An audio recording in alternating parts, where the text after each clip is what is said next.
Hi, welcome to my channel again. As you can see, it's fall. Today I'm gonna be reviewing Leigh Bardugo's Ruin and Rising. Goes really well with the house decor. So I'm going to be talking about this book. It has been released in 2014, and I'm aware that this is the end of 2017, and no, it hasn't, like, it didn't take me like 3 years to finish this book. It's just that I really hated the first one, and I didn't see the point of continuing the trilogy because I really didn't like the first novel in the series. But after I picked up the second one, kind of on a whim, and I really liked it. It was such a huge improvement from the first one that was basically... The first one, Shadow and Bone, was basically a cliche of practically every single YA novel, like fantasy YA novel I've ever read in my life.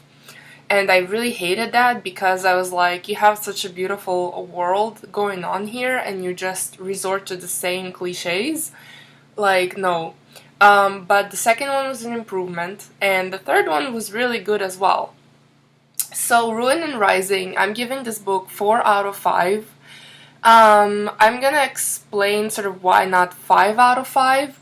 Anyhow, if you haven't read it and if you want to read it, you probably don't want to watch the rest of my review because this is not going to be spoiler free.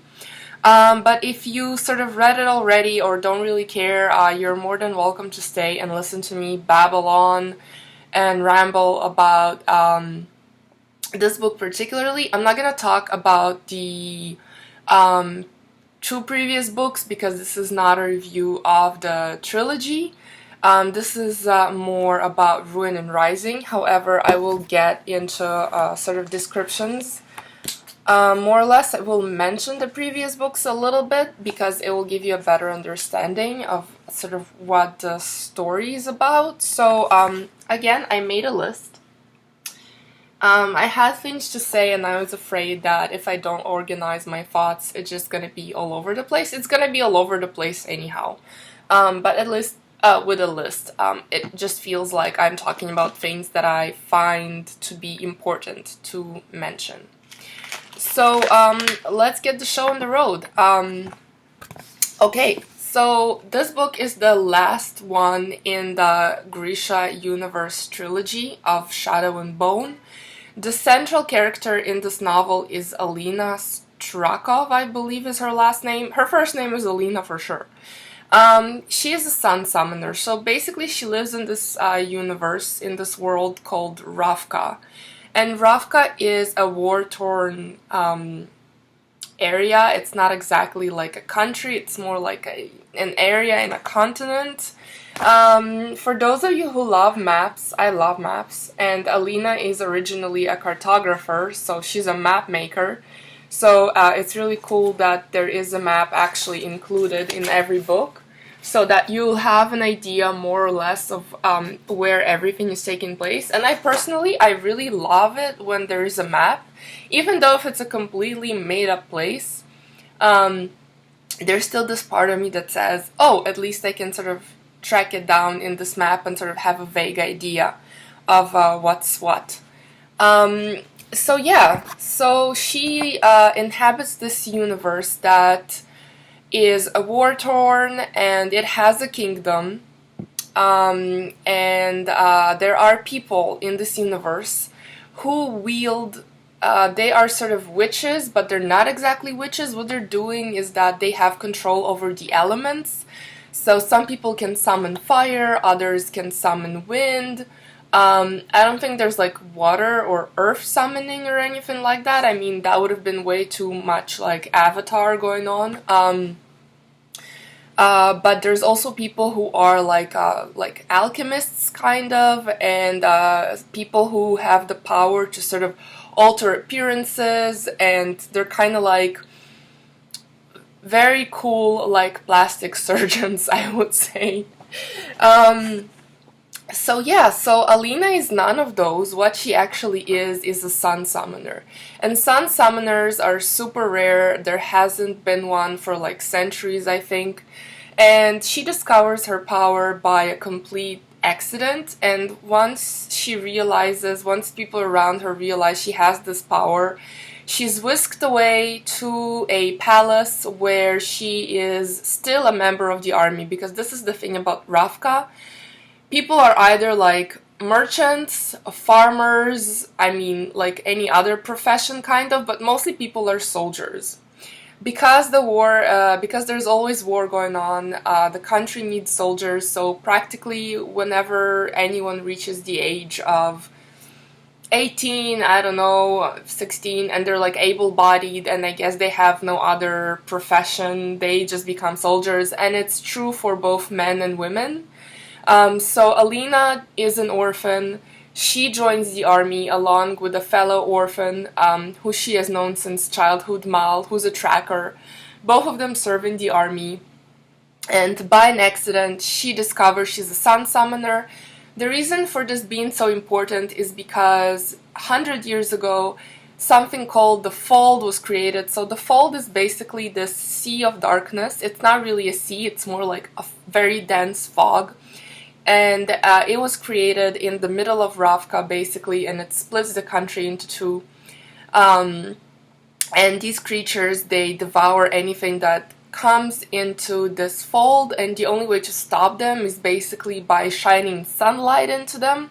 But sun cannot, like the rays of sun are not strong enough to penetrate the fold from the sky, so basically no one can enter the fold. But with Alina's power now, supposedly you can enter the fold. And Alina's power is of course very rare, of course very coveted. Everyone sort of wants a piece of Alina's ass now because she's so important. And she goes to the palace, she undergoes a transformation, she learns how to control her power, and there is this guy. Of course there's gonna be like, you know, a love triangle, because this is the bread and butter of YA, especially if it's fantasy YA. There is this dark, brooding, mysterious, of course ridiculously handsome guy who's always wearing black, you know, who has the sharpest cheekbones and the biggest gray eyes and the nicest black hair, you know, of course, and he's dark and mysterious, and he's also very powerful, and he is the Darkling. His name is Alexander, but no one calls him that, no one knows his real name. And the Darkling, no one knows this other than Alina. She found out that he is the one who's like responsible of creating the fold. But he keeps it as a secret. He plans on using Alina's power to destroy the fold and eventually become the king of Ravka, because he's been like an assistant to the king, or whatever, to the kings, because the Darkling is ancient. He sees all these like incompetent idiots in his mind ruling over this country that he actually really loves, and he can do nothing other than just advise them, and he's really frustrated. So once Alina stumbles into his path, he's like, oh, this is my chance, I'm gonna like rule over the Ravka world because now I have like the tools. But of course, like, the Darkling is very tricky about it. He can't just like come and declare he's gonna do it, because that's like a revolution, like brewing. So he's being very sneaky and smart about it. Once Alina finds out, she runs away.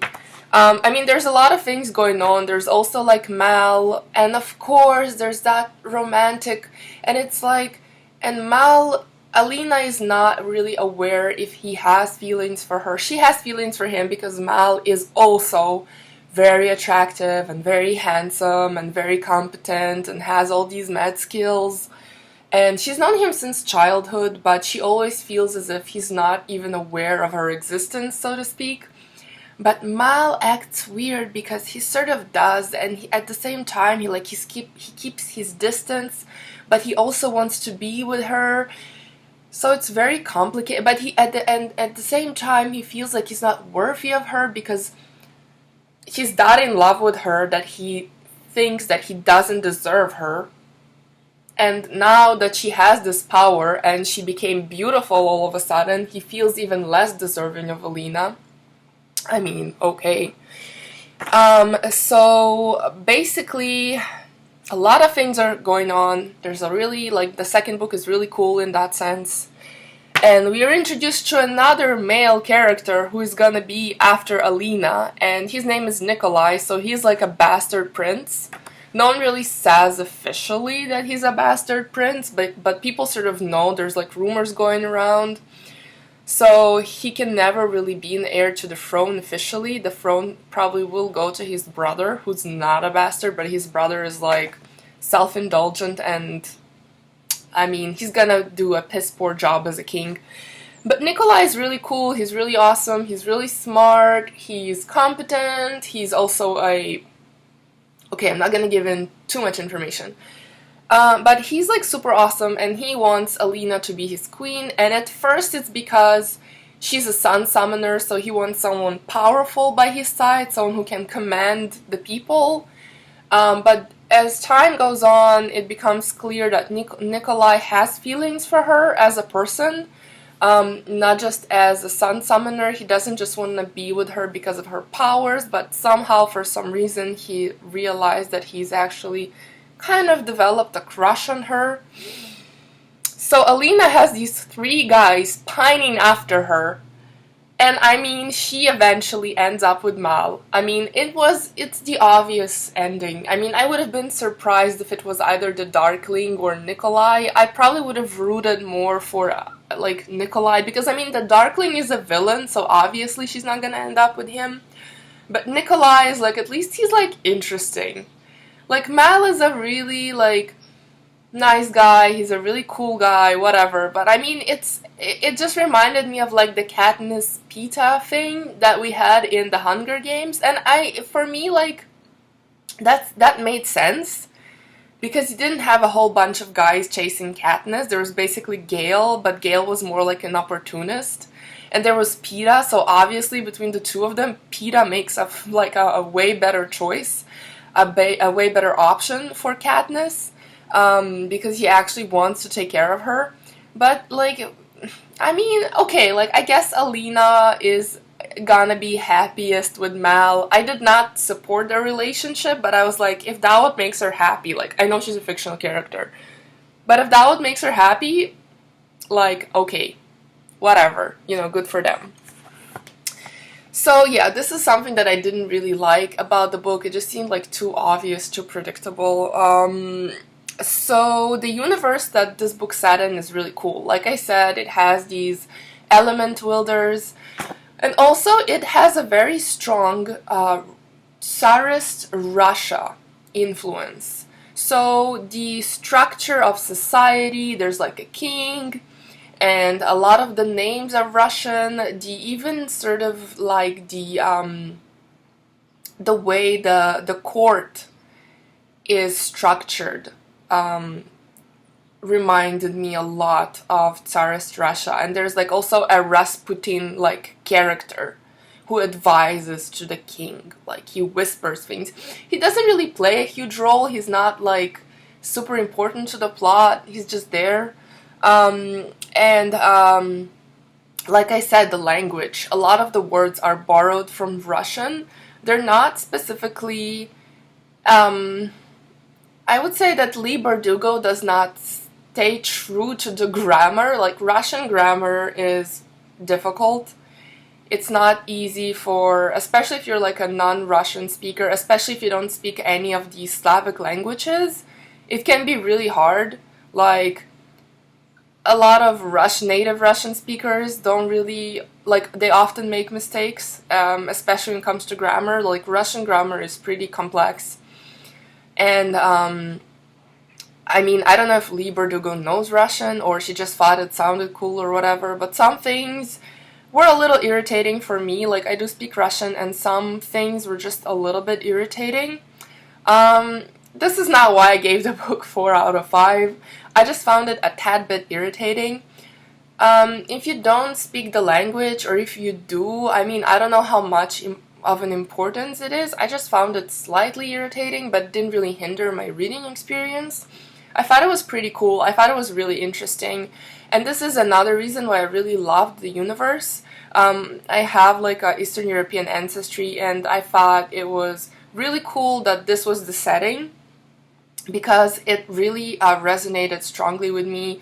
I think in general, Tsarist Russia and like that time period is really interesting and really different because it's European, but at the same time it has a lot of like Far Eastern influences and a lot of unique traditions, and you can see that it's sort of kind of between like the East and the West.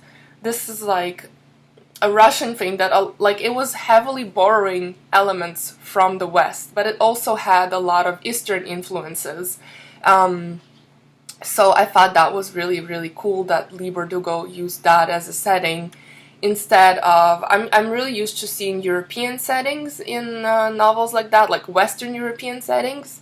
But I thought that it was really interesting that she decided to kind of stay away from that and use the Tsarist Russia geography, kind of, because I sensed some like Mongolian like elements in that story, and also maybe like, I don't know. I mean, I'm not gonna get too much into it. I haven't like listened to any interviews, but definitely the Russian Tsarist Russia influences are there. Um, so another thing to say about this is that there are queer characters in this novel.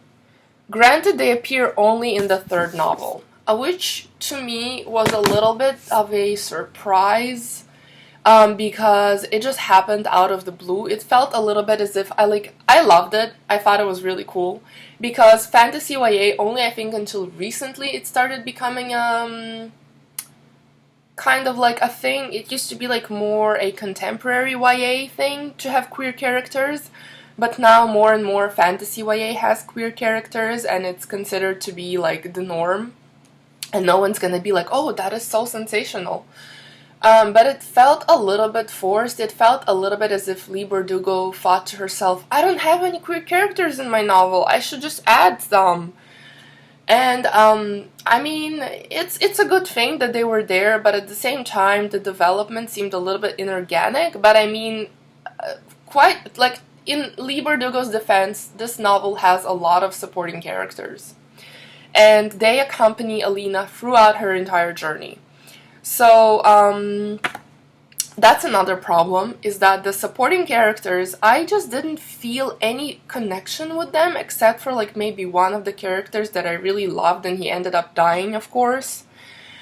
Is that it just didn't seem all that important to me when people were dying. I didn't care for most of the characters, and they were there pretty much since book 1 or from book 2. And instead of feeling for them, you were just like, oh, like, sure. I mean, when people were dying, there was like this epic battle and a lot of people were dying. I didn't really feel all that much empathy towards the people who were dying. I know that it's really hard in YA to have good character development, especially if a lot of characters are involved, because the main focus is Alina, and more time is dedicated to her inner thoughts and to her interactions with Mal. You can't, like, explore everyone's life story, because if you do that, the book will probably be like 800 pages long. But I mean, in a sense, it's like maybe if there were fewer characters, or like, I know it's a huge challenge. I know it's a challenge. I know that YAs particularly cannot be too dense. It cannot be too heavy, because you probably risk losing your reader if you start getting very philosophical or whatever, or get too much into detail. I mean, this is not Lord of the Rings, but in general, it is a good trilogy about love and sacrifice and loss, and there are people who become sort of disabled because of war, because of the choices that they were making. So in that sense, I thought it was really good. It was trying really hard, I think, to sort of talk about war, talk about the loss that people go through, talk about people dying, talk about families destroyed, talk about, children becoming orphaned, and basically saying that in this country, only the elite few can enjoy life, while the rest are sort of striving to survive or are working to sort of, support that elite class. It's not like the Hunger Games or anything in that sense, but the life of Ravka and the life in the kingdom, in the palace, is so different. And it's so unfair because Grisha, they cannot really, these are the people who basically rule the elements, can control the elements. They cannot just freely exist. They have to serve in the army because people often consider them to be like witches, and they need to be killed basically because people are afraid of it. So your choices are to either be like sort of serve in the army and probably one day get killed or whatever, or to sort of hide your abilities and try and just get by as like a farmer or a doctor or whatever. And it really sucks because they can do so much with their powers, but because there's all these, loopholes and bureaucracy and superstition and prejudice, they really cannot do that. So this is sort of what the Darkling wants for Ravka. He wants people like him to freely use their magic and their powers and not being afraid of being prosecuted, executed, used, and abused. And I thought it was a really, really good sentiment because you can apply it to anything. You can, inject, replace the word Grisha with any kind of ethnicity or race, that in a vast country, at the end of the day, what people really want is to have a good life and be able to not just survive, but, live comfortably, have children, live to an old age, just live freely and happily without the fear of an impending war constantly being hovering over your head. Another thing that I want to add is Alina's character.